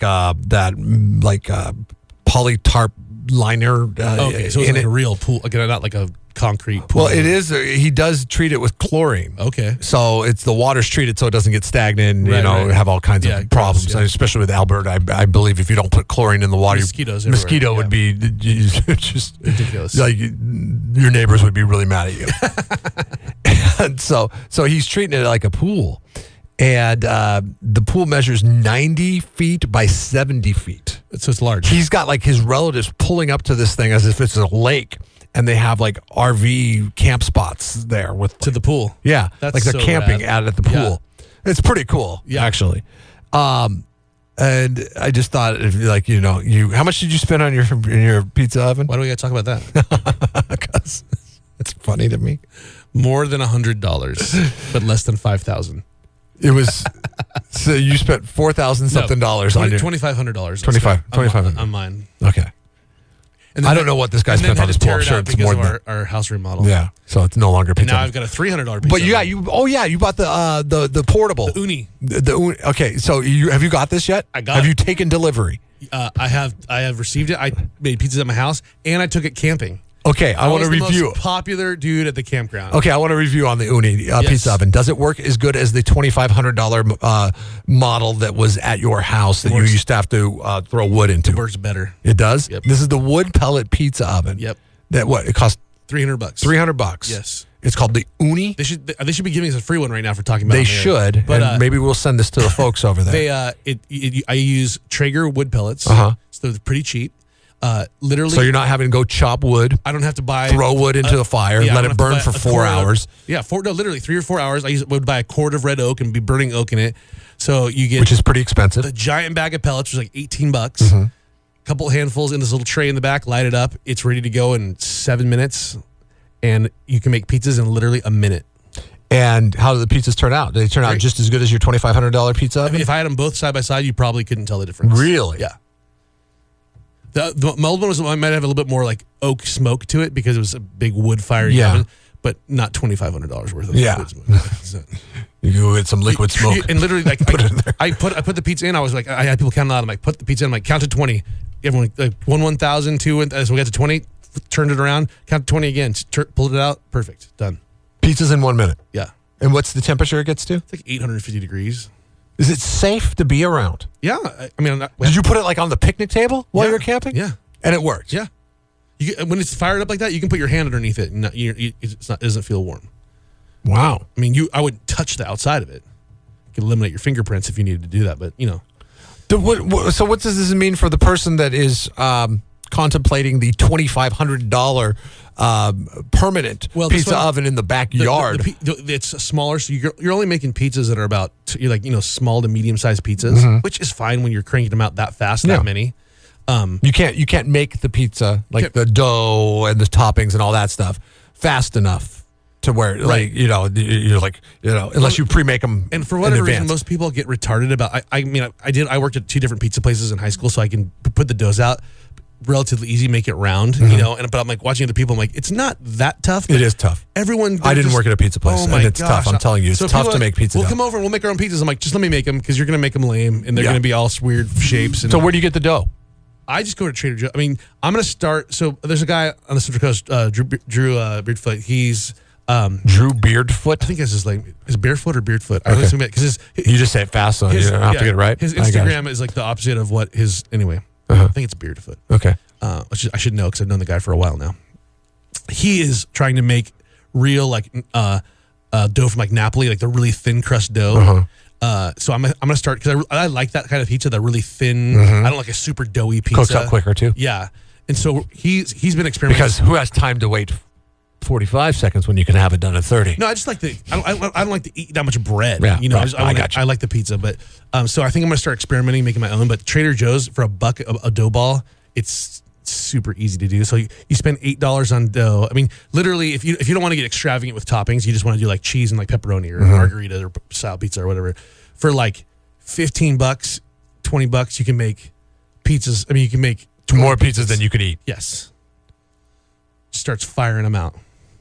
I'll film it. I'm gonna fire it up on Tuesday, so I'll film it and we can. Yeah, do that. Do that. Like film it and I don't know, put on Facebook or something. Yeah. So we could see how easy that thing is. It's pretty cool. And what the end result is. Yes. On that. Let's put some pictures. Maybe we could send this conversation to the folks at Uuni. So you already bought yours. But maybe they give you a refund. They've got a new one that's a little bit bigger, a few inches big. So you make pizzas a little bit bigger, and it's like 3 fuel. You can do pellets, propane, something else. Propane? Yeah. Wow. Yeah, I don't know how it works, but if it's as good without the smoke, but convenient. Convenient. The convenience. Thanks, Uuni. For our complimentary pretty awesome deluxe pizza ovens you're going to send us. We're going to thank you. We're going to thank you in advance on that one. Jeff and Jeremy in the morning. 93.3 KZOZ rocks. Pretty strange news that came out on Friday. Kid Rock playing the California Mid-State Fair, in which Matt is opening for. Yes. What time's the opener before the opener, assistant to the opener? I have no idea. It takes 5 or 6. Oh, really? What time does he come on? At 7. Well, 7:30 is when his opening act comes. But not you, but the real. I'm not. Not to say that you're not the real opening act. The other opening act. We come on, I think, 2 hours before the other opening act. So Guitar Circus at I forget the name of the new bar there. The stage bar in the front. Yeah. In Seattle, they have the Pyramid Breweries right across the street from Safeco Field. So Mariners games, they have a baseball field set up in their parking lot, and they call it the left out field. So if you don't go into the baseball game, you could sit there in the bleachers and look at this baseball diamond while you drink Pyramid Brewery beers. Actually kind of cool. Yeah. And it's a kitschy marketing scheme. And speaking of kitschy marketing schemes, Kid Rock dropped 2 new songs last week, just in time for California Mid-State Fair. But probably more important on his radar is just in time for a Senate run. He is going to be running for Senate. Is that true? In the state of Michigan. Now, well, hell, Trump's president. We're gonna ask you to read between the lines. Okay, he teased an imminent major announcement on Wednesday, and in the tweet, he put a picture of a campaign yard sign that read "Kid Rock for U.S. Senate."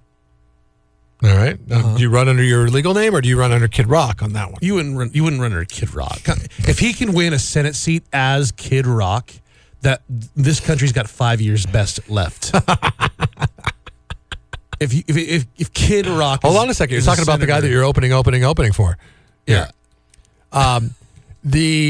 If you click on the link that is accompanying the tweet, then you will be taken to a campaign style website that offers merchandise for sale and flashing slogans such as "Pimp of the Nation." Oh my God! And "Party to the People." And if it builds enough, he's going to run, and he's going to win. He insists he means what he says. He says it's not a hoax. Talker? Huh? He's a plain talker. He's a plain talker. It's not a hoax. This was on his personal website on Thursday, okay? He says it's not a hoax, it's a strategy. As I understand, it might not be a hoax and it may be a strategy, but isn't it a hoax and a strategy towards pushing merchandise? Right. Or is it a hoax and a strategy towards actually running for U.S. Senate? I'm not sure. Oh. If he runs, I'm gonna seriously start a campaign for Mike Rowe for president. That guy should. That's it. No, I like Mike Rowe. Me too. No, he should. If it's now just your favorite celebrity to be a politician, that's where I'm going. Well, the funny thing is, Trump probably opened these floodgates that will probably be the reality for a long time to come. So what's your credentials? I have a political science degree. I was a lawyer for 10 years. What's yours? I was on a TV show. Oh, you're president. I am Pimp of the Nation. I'm Pimp of the Nation. I'm Pimp of the Nation. Well, you get my vote. What do you think about foreign policy? Screw them. Yep, perfect. Pimp of the Nation. By the way, buy my barbecue. And my beer. And my album. He responded to the incumbent senator. Her name's Debbie Stabenow. She tweeted after the announcement, I guess, on Twitter. She said, "I know we both share a love of music. I concede he's better at playing guitar than I am, so I'll keep doing what I do best, and that is fighting for Michigan. Then he tweeted back, I concede she is better at playing politics than am I. Then am I? Okay, no, I'm sorry. Then I am. Okay. I I messed that up. So I'll keep doing what I do best, which is being a voice for tax-paying, hardworking Americans. So that sounds like some political talk, right? He's assuming that all his listeners are paying taxes, but And we are actually going to. We are going to stick with what you know. Stick with what you do best. Being the pimp of America. Pimp. Is that what it is? Is he going to pimp out America? Pimp of the nation. Pimp of the nation. Pimp Sorry. of the nation. I don't want to misquote him. I don't know what nation that is. Bring pimping back. Make pimping great again. He actually is getting some attention from the political elite. You can't interact like someone like that is obviously like this guy knows how to social media, how to network, how to get his name out there. And if you're going to engage him on and criticize him, Elizabeth Warren is. He's loving that. Yeah. She bit right into it. She wrote an email to her addressed to her supporters. It's a fundraising email it's titled Senator Kid Rock. And it says, well, maybe this is all a joke, but we all thought Donald Trump was joking when he rode down that escalator at Trump Tower and announced his campaign, too. You remember, True. We all thought that was a joke. Sure, she added, maybe this is just a marketing gimmick for a new album or a tour, but we all thought that Donald Trump was promoting a reality TV show when he did it. And look how that outcome ended up. He has not filed papers with the Federal Election Commission, which means that's real. Yeah. It's real at that point. So the internet's going to keep wondering whether or not it's all. Which is exactly what he wants. And then if he gets enough promotion, it's like, hey, yeah, let's do it. It's like, the poll numbers come out, and they're like, we got a chance. You can here. take this. So you could be seeing on Sunday night, with everything that is brought up on stage, the next senator for the state of Michigan. KCOZ. It's time to play Know the Show. It's time for Know the Show. You can win Kid Rock tickets next Sunday, July 23rd. And don't forget to get there early for the opening at Guitar Circus. What is the Know the Show question today, Jeff? Today we need to find out what is it your most extraordinary artifact? I mean, it's one of them. I think it is. Yeah. Okay. Would I think of it if you asked me that directly? I couldn't think something that's more extraordinary. You would think it's because it's not that sexy, really. It doesn't have a lot of sizzle. Exactly. But it does. Sort of old arrowhead or something or artifact. No. But it is an artifact in that respect. It is Musical artifact, kind of? No, This one's not musical. It's not never mind. musical. Not I musical. withdraw. It's not a musical You'd artifact. think it would be. Which is probably why it doesn't mean as much to me. I've been looking, by the way, Jurassic Park. all morning long. I've been looking for your T-shirt on eBay, and I I want to give away. Someone's got some easy concert tickets. perhaps Tommy, are you there? Hello? Tom, Yes. No. how's it going? Can you hear us now? 6-second delay in action. Tom, this is not Tom. Hello, this is Greg. Greg. Oh, Greg. That's why he's not answering His friends call him Tom. Right now, there's a guy like, named what? on hold on one of the other lines named Tom. He's like, "What? Hello. Hello. I guess Greg. you're lucky, Greg. Welcome, Greg. Greg, what is the artifact? I just gave it away a second ago. Apple T-shirt. Apple got T-shirt is correct. Good job, Greggy. With the bone, Thank you. the bone, diggy, So you're going to go see Kid Rock. He's running for Senate, and you can find out more on that over at kzoz.com if you care, okay? Sounds great, man. Thank you. What's your most extraordinary artifact. extraordinary artifact? Thank you. I don't know. I'd say it on the air. It's probably my pistol. Okay. Right. Was Is it like it a historic or Civil something, War or? No, it's just, my mom and I got together to buy it, and it's a 40 caliber Beretta. It's really nice. Okay. And did you obtain it illegally? Because you said you don't want to mention it on the air. I don't know. Not many people are, it's not real PC to have guns and stuff. Oh, hell. We're okay with it. Yeah, we're good. As long as they're legally obtained, I don't You're care. among friends. I'm not a huge gun fan, but I don't care if people have them. You're not a terrorist or anything, are you? No.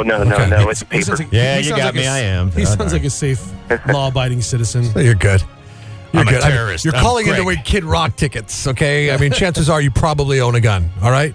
Hold on the line. Hold on the line, Greg. Don't forget to go to the opening band, Guitar Circus, as you walk into how many the fair. openers does Kid Rock have? I don't know, but we're playing the bar inside the bar. Oh, okay. State fair. I was going to say, you're not in the grandstand, are you? Oh, no, we're not in the grandstand. You're busking at the You front could get your gate. guitar, Seth, and you could go play the parking lot. Hey, You could be the opener to us. Only Yeah. if it's 104 degrees. 3:30. Wow. 3:30. Seth's out in the hot sun at the parking lot at the California Mid-State Fair. Yeah. An I got easy up outside of the van. $3. Yeah. You got $3. I'm going to buy a corn dog. But I got to get in. Somebody buy me and then come back. That guy ran off with my $3. Hey, man, could you buy me a corn dog when you're in there? I got to go buy deep fried something. That's just permeating my skin. Operation Hot Dog Shoulder Tap. Seth, Yeah. I missed you, buddy. Yeah, only because you weren't here. Yeah. Yeah. Have you and Jeremy been a tandem for like this year? I don't know. It's like you haven't been Honestly, together hardly for a while. here. somebody the other day at the Kennedy, I was at Kennedy on Saturday doing a remote because they had their huge $1 sale. Right. And somebody said, you guys haven't been together for a while, right? And I thought about it. I'm like, there was a string of 3 days. Or actually, it was 2 days because he missed a flight. So it was a string of 2 days together that in the past month past 5 weeks that we've been together. And it's been the most enjoyable 5 weeks of my life. They go on to tell you how much they like me being on the show. Some of them do. And that's a great addition to the show. Recharge. If we would just stop talking about being the opening act for Kid Rock. Are you kidding me? I know. Listen. I know you got a product to push, bro. Oh. And you got bills to pay. Well, Jeremy's going to be the opening of every night, I think. Yeah, he's got to work up to the fair too, doing his other show. Oh, yeah. Yeah. So Maybe he'll come. I can get him a VIP access to the bar. he's doing the podcast on how to It's operate. called Your Feet. You walk in. Yeah. I'll motion. I'll give him the hand motion up to the front. You can get front row tickts. Yeah, but he's working like 10-hour shifts at the Zipper. forget it. You give the Mater D At the Zipper, you get $10, the right? most money at the Zipper Oh, okay. because it falls out of people's pockets. Ba-doom. Lands down below. It's good to know. We're all looking forward to the fair. Have a great day, guys. Fair times, fun times. Thanks for coming in, Matt. Hey, good to be here. Come out to McClintock's tonight if you want to play some music. Oh, yeah. He ran into Selma Blair a couple weeks ago. Yeah, too. Selma Blair held the door for me while I carried my stuff in. Wow. She was really nice. I sat across from Lou Ferrigno awkwardly. We were like face to face in different tables. I couldn't avoid it. yeah, he's the Hulk. I mean, you're going to look away. Kind of hard to miss. Miss the show or only catch part of it? Download the Jeff and Jeremy podcast at kzoz.com or get it on demand on the KZOZ app. Jeff and Jeremy on 93.3 KZOZ.